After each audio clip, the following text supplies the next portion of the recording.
आणि प्रोत्साहन मिळेल। गेल्या 3-4 दिवसांमध्ये सर भरपूर आम्हाला त्यांनी थांबवलं। सर गेल्या वर्षी 150 कोटी रुपये सर आम्ही एका वर्षामध्ये वाटप केलं आहे।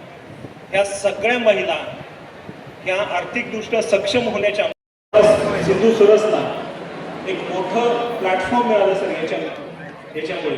आणि आमच्या बचत गटाच्या ज्या महिला आहेत सर, येणाऱ्या 5 दिवस हे सर आमचा कार्यक्रम आहे। आपलं मनोगत व्यक्त करावं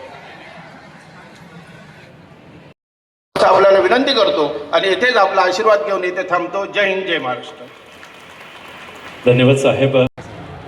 आमच्या सिंधुदुर्ग जिल्हा परिषद पंचायत समितीच्या वतीने गेले 5 वर्षापासून अतिशय प्रामाणिक पद्धतीने या जिल्ह्याच्या माता भगिनींना आणि बचत गटांना एक बाजारपेठ मिळावं म्हणून आमची जिल्हा परिषद हा सिंधू सरस कार्यक्रम आयोजित करत आहे। आज 5वा वर्ष आहे आणि अतिशय चांगलं आणि उत्साहाच्या वातावरणामध्ये प्रत्येक स्टॉलधारकांनी इथे स्टॉल आपले लावलेले आहेत। त्याचबरोबर जिल्ह्यामध्ये मोठ्या प्रमाणामध्ये ह्याचा प्रतिसाद आहे। आज तर पहिलाच दिवस आहे, पुढचे 4 दिवस जिल्ह्यातल्या कानोकोपऱ्यातून लोक इथे येतील, स्टॉलमध्ये खरेदी करतील आणि बचत गटांच्या माध्यमातून आमच्या जिल्ह्यातल्या माता भगिनींना अजून आर्थिक सक्षम करतील असं माझा ठाम विश्वास आहे। सिंधुदुर्ग जिल्ह्यामध्ये गेले काही वर्ष गावठी आठवडा बाजारपेठ तयार झाले।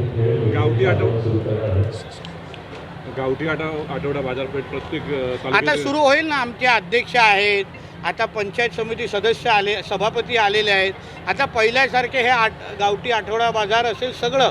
पहिल्यामध्ये निवडणुका होत्या म्हणून आचारसंहिता होतं, आपल्याकडे टीमच नव्हती, प्रशासकीय राजवट होतं।